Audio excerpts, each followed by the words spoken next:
All right, hello class, and welcome back to part D of this lecture. So in this part, we're going to conclude with now having sort of discussed the the scientific revolution.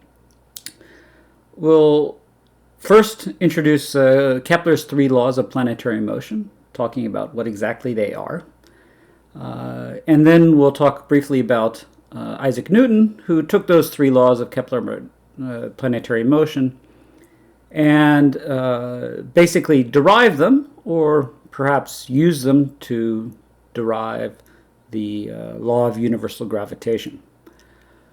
All right, so first let's talk about the Kepler's 3 laws and what they are. So the most obvious one, and these are the laws that we'll be using throughout the entire first half of this course. The first law is elliptical motion. The planets move in elliptic orbits. Right. Planets move in elliptic orbits. Now ellipses are a well-studied geometric construction at this time. I mean, these are constructions that's known from the ancient Greeks. You may have seen a demonstration of the ellipse where you have the 2 foci, and you sort of pin a string between those 2. Here you have a string. You pin the string at both ends there, and you extend the string out, and you sort of trace out an ellipse in that way. I don't have a good video of that, but maybe I should. So the fundamental sort of property of the ellipse from the Greeks is that the distance from these 2 foci, right,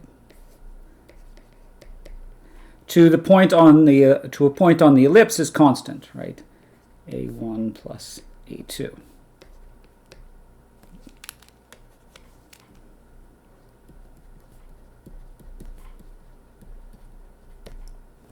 Right. So that's where you get an ellipse. And so there's several sort of key quantities to the ellipse beyond that. So there's the semi-major axis here, which is this length A, which we'll be talking about in great depth.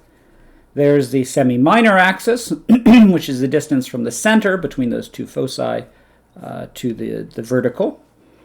And there's the eccentricity. And the eccentricity is actually a number between 0 and 1, which we'll talk about in more depth later. So Kepler's first law of planetary motion is that the motion of the planets is an ellipse, no epicycles or anything like that. It's elliptical motion.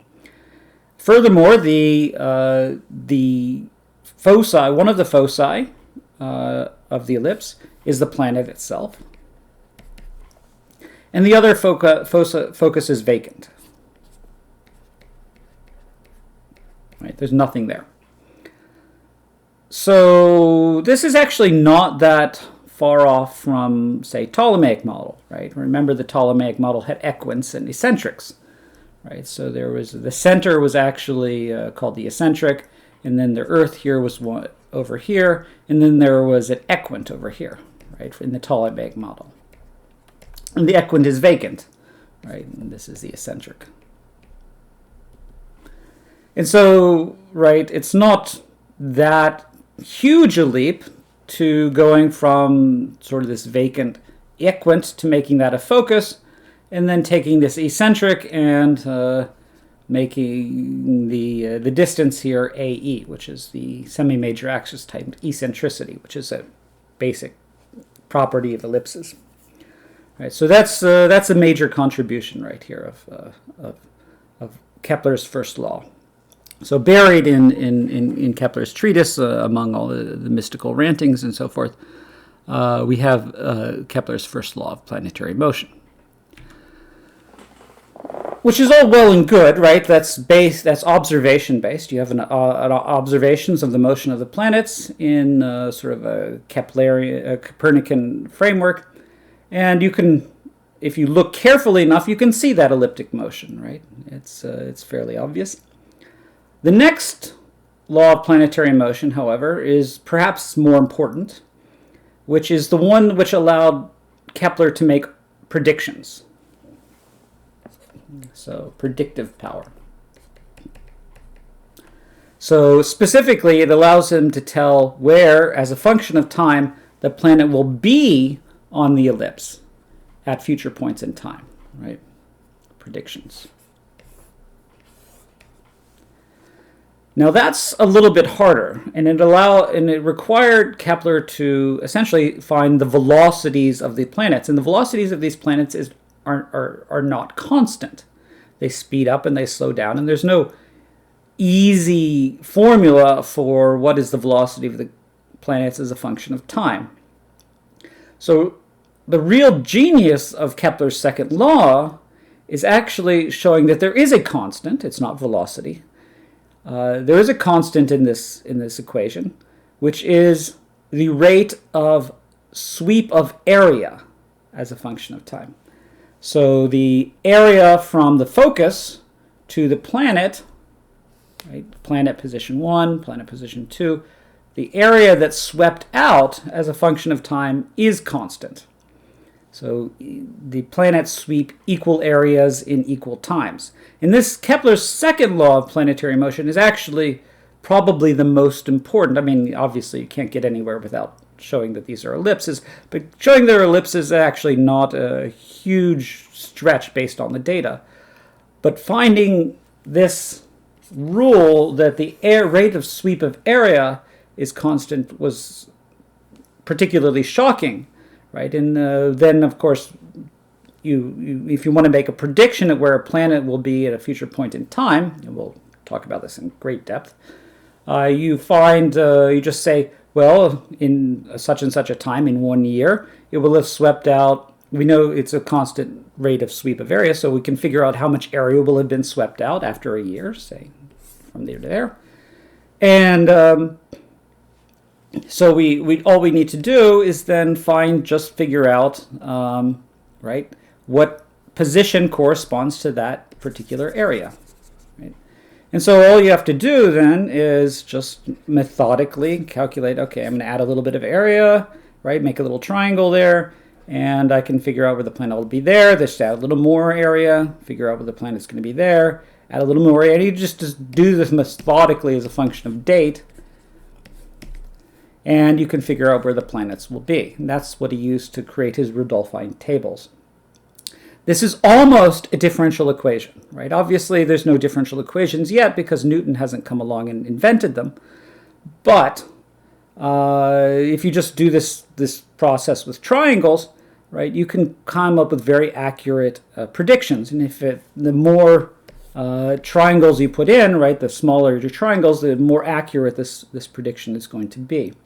So this allowed him to formulate the Rudolphine tables, right? Make accurate predictions as a function of date for very small changes in date, probably 1 day or something like that. I'm not actually sure about that problem. And then continue this process for as long as he felt necessary. In fact, he felt necessary to do this for 20 years, and so obviously he got a lot of dates. Right? So the second law of planetary motion, right, equal area in equal time. Unfortunately, it's hard to find an actual expression for the ellipse of for the area swept out, right, from position 1 to position 2, right? That area as a function of change in position is actually quite complicated, and we're going to spend a lot of time on it. But one easy to calculate corollary then of the second law of planetary motion is actually Kepler's third law of planetary motion. So specifically, right, the third law of planetary motion is that the square of the period of the orbit, right, the time it takes for a planet to sweep out one entire ellipse, right, it's easy to calculate the area of one entire ellipse. This is the formula. This is the eccentricity. And this is a semi-major axis.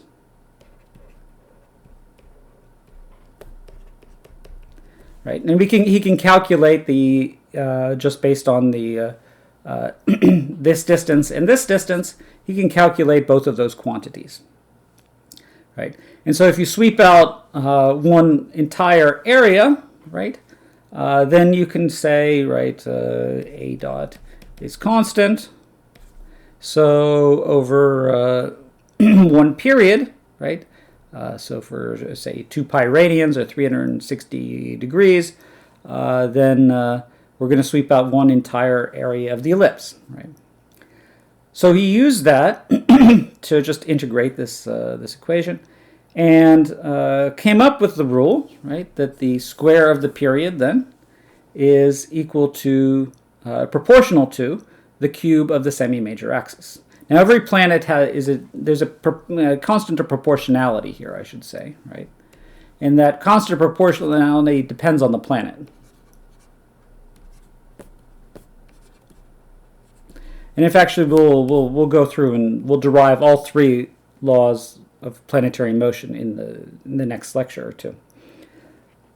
But for right now, note that, right, the third law here is actually just a corollary of the second law. You can derive it analytically without all of the Newtonian stuff. And so he did that, and he came up with this this law of planetary motion. The third law, is it useful? Not particularly. There are no satellites of the Earth buzzing around, and so pretty much the period of all the planets is already known. But it's a very clean, very elegant statement of a universal law, right? And those universal laws will become very important, right? Essentially, Newton tries to find universal laws on a much grander scale, but basic geometric relationship between periods and semi-major axes. Kepler was very fond of it. Right? But the third law of planetary motion, less useful in general than the others. Unless you have satellites, which we do now, but back in the day, of course, all the periods of the planets were already known. So those are the 3 laws of planetary motion, experimentally derived, right? So basically, well, the first 2 were experimentally derived. He just observed the sweep of area and saw it was constant, and he used the data to come up with the elliptic motion, and then this one comes out of those 2. So there's obviously the planets, he's allowing the planets to speed up and slow down, right, because that area has to be constant. And so at this point, right, remember Kepler believes in forces. He has some intuitive notion of forces. And so it's very reasonable for him to think that if there's a central force, well, then these planets may be accelerating and decelerating, right? I mean, they can't quantify this per se, but Newton will, but he can't. But he intuitively, he's okay with this idea. And so we can, with those 3 laws, we can sort of bring an end to Kepler. Basically, he came up with our model, right? The model that we'll use. And in fact, we don't use Newton quite as much as we use Kepler. Kepler, basically what we've gone through in those 3 planetary laws, we'll use to derive everything else. He got almost everything right. I mean, he's not wrong in anything, basically, that I can think of. I mean, he didn't have a quantitative idea of forces, but he did have the central force hypothesis. He had the idea of forces in inertia, but he didn't quantify it, right? So, I mean, he's taking, basically, Tycho has no idea of forces, right? His planets are spinning around all over the place. But it's the first model which is fundamentally based on physics, or explainable through physics. Right? He doesn't really have these quantitative ideas of inertia and so forth, but intuitively I think he has this idea of inertia. And Galileo, right? The Galilean relativity also sort of instinctively has this concept of inertia here. Correct model for tides. Create clearly the most accurate predictions based on his second law. But again, not terribly popular, not really universally accepted.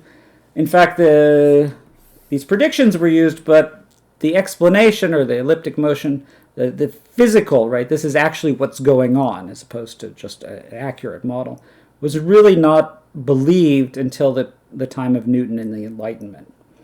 Up until Newton, actually, you can find constant references to the tectonic system as being like what things are doing. So despite the drawbacks of the Tychonic model, it was still the one that was sort of believed, right, as truth back until Newton. Which brings us, of course, to, if we skip over the next 60 years, which brings us to our introduction to the man who found a quantitative explanation, who derived the technology which allows us to understand this model, and many other things, which is Sir Isaac Newton. So I'm not going to make any secret of the fact that I'm a big admirer of Isaac Newton. People sometimes say nasty things about him, but then they're probably true. But I still, right, I have to admire Isaac Newton. I say, right, many people have said he's the greatest mathematician or scientist in history. I would almost say that in terms of influence, his impact on society and technology, I would say that Isaac Newton is probably the most influential person in history. Here we have a nice portrait of him. Incidentally, if you look at all these portraits, pay attention to like the squint, right? All these guys seem to have like some little squint on their left eye. He's like squinting a little bit, and anyway, but why do I say that, right? Because Newton developed so many things.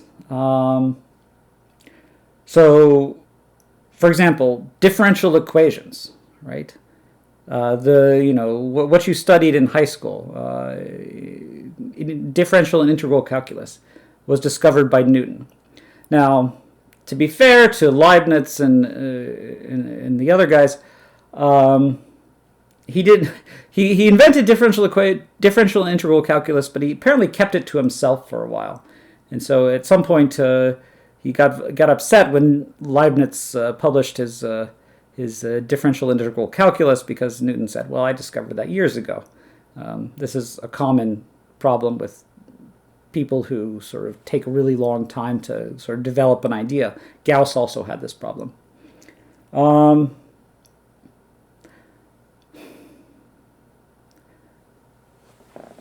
So remember Galileo, right? Galileo believed that nature was mathematics, but Galileo was thinking of triangles and circles, and Kepler was thinking of ellipses. So what's the contribution of Newton? Newton is now modeling things as differential equations, as dynamics. Newton discovered dynamics. And not just, remember Kepler and Galileo had this idea of forces and accelerations and so forth. It was very non-quantitative. Newton really came up with the idea of modeling dynamics. Came up with models of dynamics in a way that we didn't have before. We didn't have models, quantitative, predictive models of dynamics. Right? Galileo came up with phenomenological models, but not predictive, quantitative ones. And those models, that technology of modeling equation using differential equations and equations in general, is now behind all of our technology, right? Controls, dynamics, everything, right? He developed models for forces, right, which we integrate to get velocities, accelerations, came up with a model of inertia, gravity, all of these things invented by Newton, enabled by the development of differential equation models for nature. Okay. We'll talk about some other things he developed. His contributions, we still use Newton's method, for example, in optimization algorithms. We'll talk about in a second. But before, I guess I should I talk about the models per se. I'll give a couple stories of. Newton has some nice stories, not not too many, not as many as Tycho, right? But he has quite a few. Let's see, what are some of the good ones? So I mentioned earlier there was a priority dispute. Newton invented differential and integral calculus. Leibniz also, to be fair to Leibniz, invented differential integral calculus. It's just that Newton invented it first and never told anyone, which is very typically Newton. And so when Leibniz introduced it, Newton got into a very touchy priority dispute about who invented it first with Leibniz. And so this was never actually resolved and still sort of debated these days.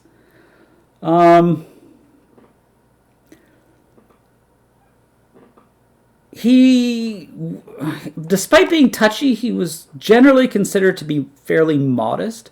I mean, Newton is a hero of the Enlightenment, right? The Enlightenment, which sort of contemporaneous with Newton and came after. And his contribution of modeling the workings of the universe or the world based on first principles, coming up with a first principle model of how using a universal gravitation, a single differential equation to get all of the motion of all of the planets, a single equation which models everything, F equals ma basically, was inspiring to the Enlightenment thinkers, right? Things don't just happen. They all happen according to very basic laws. And so that, of course, inspired the search for more basic laws of like how the world works and how economies should work and how governments should work and so on and so forth, right? John Locke, for example, basic principles of rationalism and human rights and so for basic principles. But despite all this, right, here actually I have this great quote, illustrates sort of how Newton was held in great esteem by the Enlightenment thinkers, right? They created poems about him, right? The great English poet Alexander Pope, right, writes in this epitaph, "Nature and nature's laws lay hidden blackest night. God said, 'Let Newton be,' and all was light." Right? So apparently all was light after Newton illustrated these sort of fundamental, basic governing principles of the universe. Right, despite all of that sort of credit and that attention, right, he is generally seen as fairly modest, right? So he came up with that quote, "If I have seen further, it is by standing on the shoulders of giants," right? Giants perhaps being Kepler and Galileo and, well, I'm not sure he would credit Tycho, but perhaps.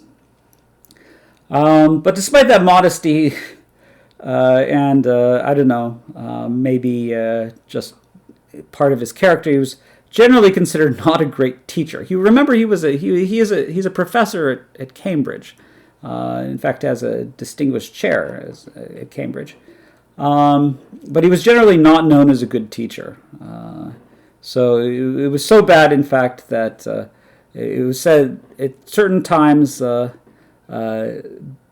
students not being particularly, motivated in those days, and I'm sure like that doesn't apply nowadays. No one would ever skip a class here, right? Well, now we have recorded lectures, so I guess you can't skip a class, or you could just not watch this lecture. I guess that's also an option. But it was reported, right, that at some point, actually no one showed up for his lecture, right? So he came into the lecture hall, and there were no students, and none showed up. And what did Newton do? Well, being the very proper and tactful professor that he is, he gave the lecture anyway to absolutely no one. He just had his lecture notes, and he gave the lecture to the walls, right? So he has this assistant, right, actually reporting this happened. So few went to hear him that sometimes, for want of students, he lectured to the walls, right? So I just have this great picture of Newton up at the blackboard, talking to an empty classroom and writing down the equations, which I'm doing now, of course, by recording this lecture. but hopefully someone at some point will watch it, so it won't be all so useless. But Newton didn't have that option, but so it would be great to like have a YouTube recording or whatever of Newton's lectures, but sadly not available. Other sort of interesting things, right? So his great work, right, where he laid down everything, differential equations and governing forces, his 3 laws, his Philosophiae, it's written in Latin, of course, Naturalis Principia Mathematica, which of course is quoted as like, right, the application of integral and differential calculus to governing motion, does not actually use calculus per se. Instead, it like relies on triangles instead of integration, right? It, like very small triangles. So it's that you sometimes see it, the trapezoidal integration and so forth, right? He actually used that for everything in Principia. It's impossible to read because it's like it's very, very dense and uses these triangles and limits and stuff like that. I mean, it was correct, but it was just, if he had just used the notation that, well, actually Leibniz notation was better. But if he just used good notation, right, it would have been much better work, honestly. Some other stuff, right, not as relevant, but still good stories. So someone once asked him on his deathbed, right, what he felt that his greatest accomplishment was in life, because, I mean, he's this great hero of the Enlightenment. He has so many accomplishments.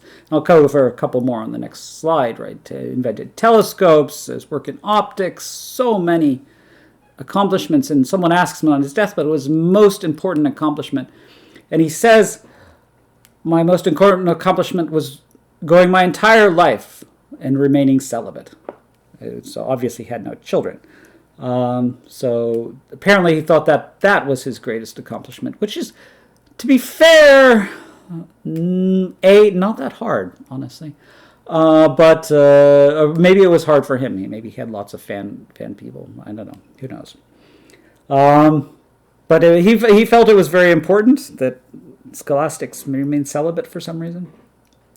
In fact, to the extent that, like, in 1693, we had a little nervous breakdown and went on this mad rampage accusing all these people of trying to send women to seduce him to, get rid of his celibacy. John Locke, in particular, a very famous philosopher of the Enlightenment, of sending women to seduce him. Right? I mean, come on. But, he apparently took it very seriously and got very upset when, I guess, he got hit on? I don't know. Anyway, other sort of interesting facts, right? He was religious. Remember, this was the Enlightenment, so there were very weird religious sects going around. Deism was very popular at that time. He wasn't quite that. He wasn't deist exactly, but he had very unusual views on religion. And in fact, he actually, in his later life, he became a biblical scholar himself, sort of looking at the historiography of the Bible and so forth. But his religious beliefs themselves were quite unique, and we didn't have heresy at this time, right? It wasn't as big a deal, but he was generally considered to be a heretic. Yeah. Despite all that, right, he still was. I mean, no, that wasn't a terrible thing back then, I guess. And he was in England, right, which was also already Protestant. He was warden of the Royal Mint, which means basically he's looking for forgers and stuff. And so he himself went undercover, right, as to try and find coiners and forgers and things, to bars and taverns. And he actually found a lot of them, and 28 of them were convicted, forgers and coiners. And of course, the coining and forging was high treason back then, so I assume they were all put to death. Very interesting person. His accomplishments, despite those, those are interesting stories. I'm not sure that they tell you much about his accomplishments.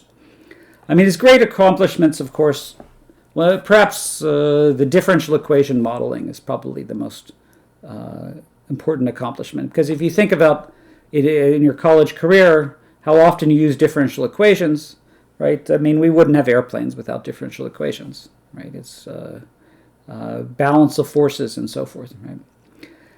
I mean, not that the idea of forces and accelerations were new, but modeling them, it was new, right? And so to come up with his model of motion, right? He proposed these three laws, which are in the Philosophia Naturalis Principia Mathematica. So the three laws, you've probably learned them ages ago in some course or another. Three laws. The first, inertia, right? Every body remains at rest or in uniform motion unless acted upon by an outside force, an external force. So actually, I think like that's the sort of modern formulation. I think he actually quoted right. Every body it's literally, he says, every body continues in its state of rest or in uniform motion in right line unless it is compelled to change that state by forces impressed upon it. So actually, our statement of the first law of motion by Newton hasn't changed much from what Newton actually stated it to be at the time. So it has this quantitative now, well, it's not quantitative, but a concrete notion of inertia, right? Essentially, this is restating things which were sort of more a concrete statement of the ideas already put forth by Galileo and others, but he puts it in writing and makes it concrete, right? An absolute fundamental law, which applies to everything, including planets and so forth. The second law, right, is the differential equation model, right? Basically, a body of mass m subject to a force F undergoes an acceleration F equals ma, where acceleration is the second derivative of position. This is, of course, the big one, right? This is the model, the universal model, which governs all motion, right? And this is what's taken by the Enlightenment, this simple underlying equation which governs motion of everything, right? Model, this model which applies to everyone and everything. And then, of course, the third law of Newton, which is that mutual forces of action and reaction between two bodies are equal, opposite, and collinear. Every action creates an equal and opposite reaction, which is actually not. There's also a quote from Newton which essentially says the same thing. To every action, there is always opposed an equal reaction. Right. So this again is a concrete statement which allows us to improve models, right? So it basically says that if the sun exerts a force on the Earth, then the Earth is actually exerting a force on the sun as well. And for specifically, if the Earth is exerting a force on the moon is also exerting a force on the Earth, which is equal and opposite. And of course, again, we're crystallizing some ideas which are already in percolation, right? Remember, Kepler had a correct idea of tides, that the moon was dragging the tides around the Earth. So, again, it's not completely novel, but a crystallization of ideas which have already been around. The most novel part and the most important articulation, of course, is Newton's second law. Apart from those three laws of motion, and then sort of an application of them, perhaps, is the law of universal gravitation. So, I guess you think of Newton and the apple in the orchard, right? That the forcing the apple to fall from the tree is the same as the forcing the moon to fall around the Earth.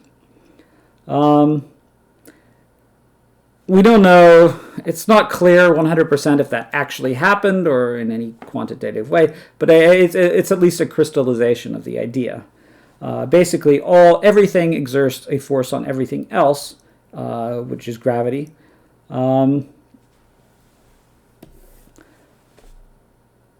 two refinements of that, however. First of all, the force is proportional to mass. Right? The larger the mass, and this is actually a very weird concept, right? Mass, that's the same mass in F equals ma. So the mass in F equals ma, that proportionality constant, is the same one that makes its way into gravitation. And that is still shocking, right? We still don't know why that is. That the gravity is proportional to the same mass as governs F equals ma. I mean, now, of course, we've got Einstein and curvature of space-time, and so there's explanations in that way. But it's still surprising that inertial mass is the same as gravitational mass. And it's not clear why Newton would make that claim, right? Because there's no way of measuring gravity at this point, right? But it makes sense. It fits roughly the model. We don't know at the course at this point how much the sun weighs or how much the Earth weighs or how much the moon weighs or anything like that. And so this proportionality to mass is somewhat inspired, somewhat maybe even a guess, because we can't actually verify this one at this point, right? It's not possible to verify. The inverse square law, however, is that the force is proportional to the square of the distance between the two bodies, right? And this is, of course, this inverse square is what allows them to verify the Kepler's laws, and it's relatively easy to see, right? If you look at the sun and you look at the distance to the planets, right, and measure their period, that's going to fall out, right? That the force needed to calculate, if you combine it with F equals ma, the force needed to balance the centripetal acceleration is proportional to the distance squared. So you can observe this one. You can verify this one experimentally by observation. So based on this this F equals this law of gravitation, and really all these three constants, none of these two are known, right? Neither of these masses are known for any of the planets. And so really, you can just replace the numerator with like some constant alpha, which we don't know, but it's going to be different for each of the planets. But anyway, using that basic representation, he is able to derive Kepler's three laws, which we're not going to do in this lecture, but we'll do in a subsequent lecture. Use universal gravitation to derive those three laws. And so at this point, right, we have essentially all the models we'll need for this class. And I'll come back in a couple of slides and restate them exactly what they are. But at this point, we have all the technology we need. Differential equations, elliptic orbits. Well, actually, we don't even need Kepler once we have universal gravitation, because this governing principle here, right, allows us to derive all of Kepler's three laws. And so we have, at this point, the technology that we need for most of the work in this class, at least for the first half. So at this point, I guess we can say what, right? That the technology being developed to explain the problem of astronomy, of the planetary motion, right, is developed. There's a lot of technology which has been developed to address this problem. And you can argue that almost 2,000 years of mathematical technology has been developed particularly focused on this particular problem of predicting planetary motion. And so, in a way, this course really gets us through from 600 BC to 1780 or 1750 or whenever Newton came up with his Philosophia Naturalis. Before I leave Newton, I should further justify my claims that being a most important person of history by giving him credit for all of the other things he developed, not not, well, in fact, actually, this third one, this last one, we'll use in this class as well. So the refracting telescope.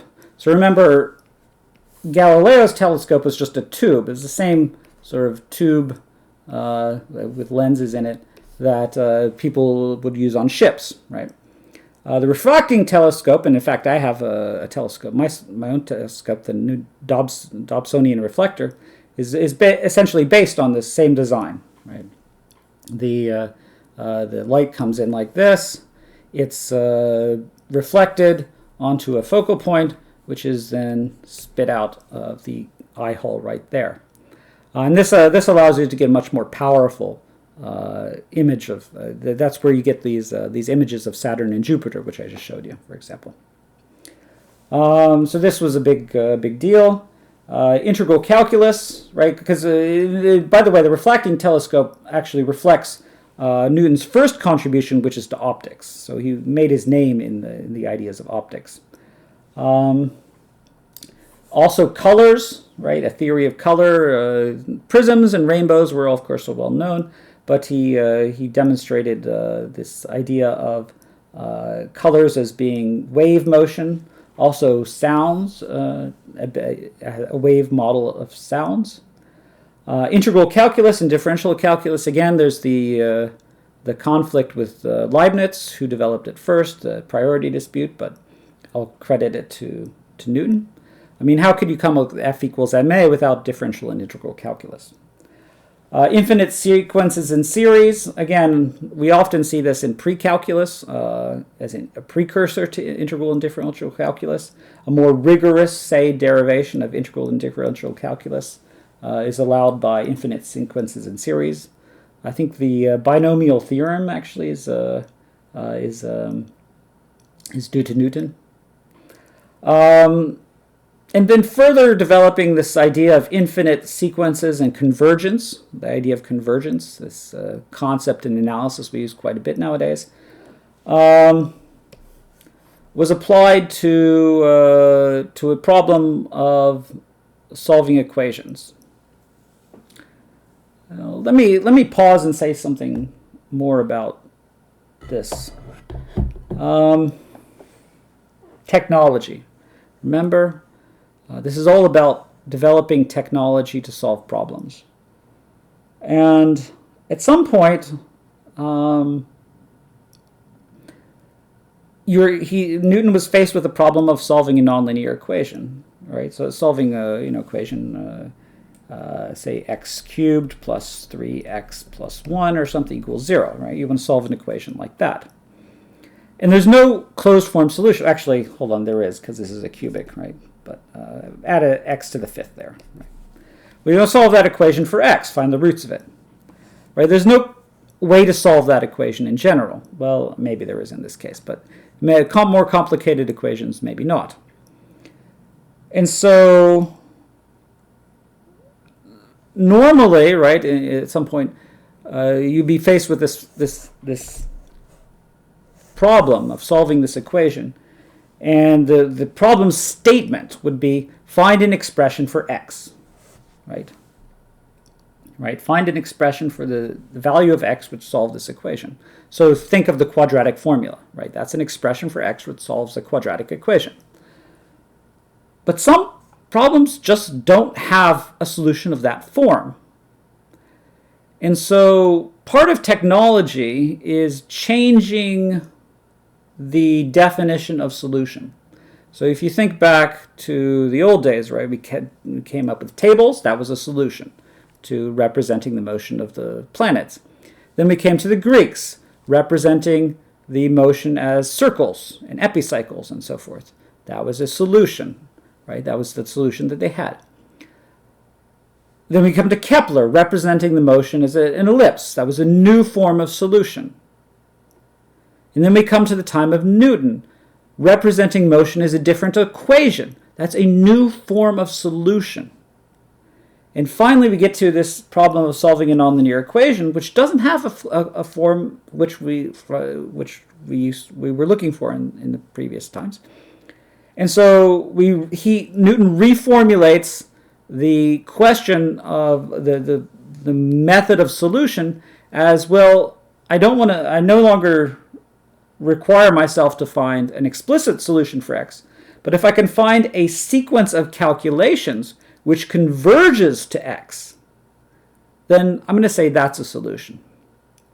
And nowadays, of course, that's what we do. That's what an algorithm is, right? That's what numerical computation is. We find a sequence of calculations which in the limit gives us an answer to the problem we solve, right? So if you're trying to simulate a partial differential equation, for example, you can't find an explicit solution for most partial differential equations. But you can find a sequence of computations which will give as an accurate an approximation to that solution as you like. And that's what Newton came up with, right? A sequence of computations, the idea of an algorithm, this idea that you can perform a sequence of computations, and in the limit of that sequence, you get the actual solution. You never actually get the perfect solution, but you can make it arbitrarily close. And that's a new idea.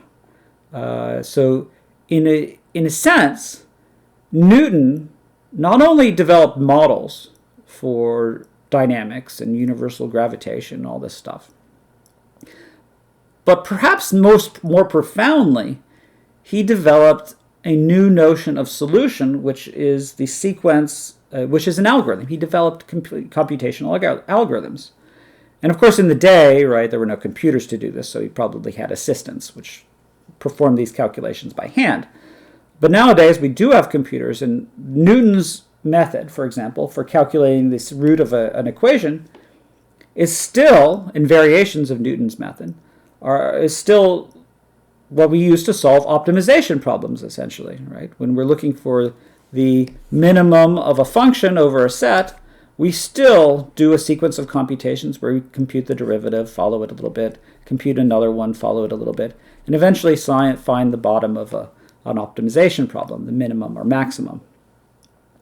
And so I would almost credit the development of algorithms as being as consequential as the development of differential equation modeling, at least now in our modern days when computation is everything. So where did this come from, by the way? And I should say, why did he develop this nonlinear, these algorithms? He developed it to solve Kepler's equation. Kepler's equation is what Kepler needed to solve in order to convert position to time to position, to predict positions as a function of time. So he had R1, he was trying to predict R2. We'll come back to exactly what Kepler's equation is later. But essentially, this is a problem which Newton faced in predicting where a planet was going to be at a future point in time. So Kepler, right, would propagate his solution a little bit at a time and follow it along, which is also sort of a numerical algorithm. But Newton wanted to predict it like hundreds of years in the future without going through all these intermediate steps. And so if you do that, you come to a transcendental nonlinear equation which you have to solve. And of course, transcendental just means you can't solve it analytically.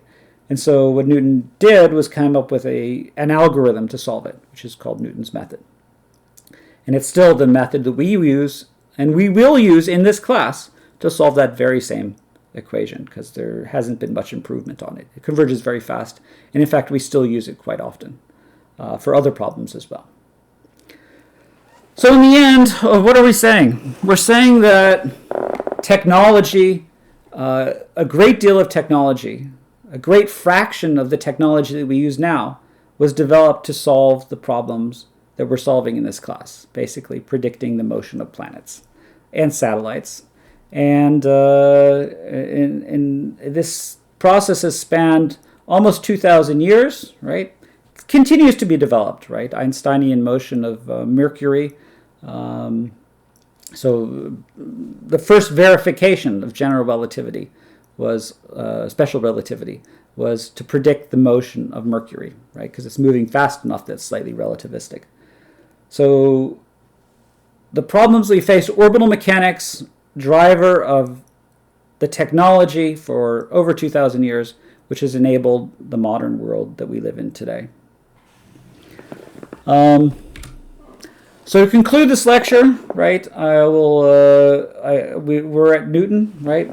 The law of universal gravitation coupled with Newton's second law gives us the model that we'll use in this class. And we'll use it to derive Kepler's laws and all sorts of things.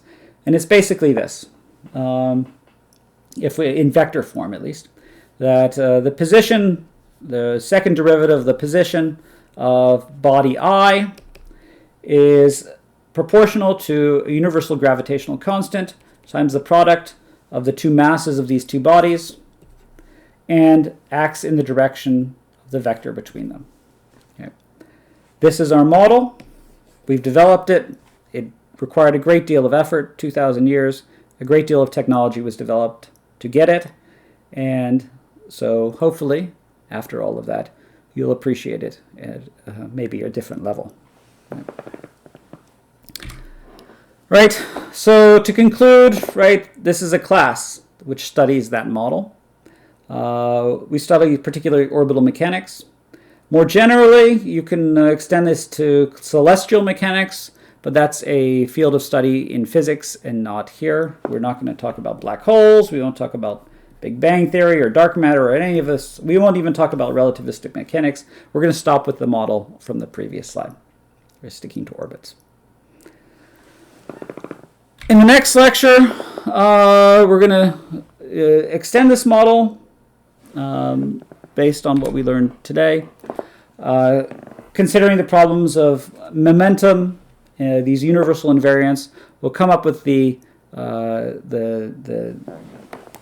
invariants of elliptic orbits, these geometric invariants, the orbital elements, and we'll go through the derivation of Kepler's first law. So but that's in lecture 2. At this point, I'll conclude lecture 1, and I'll see you next time.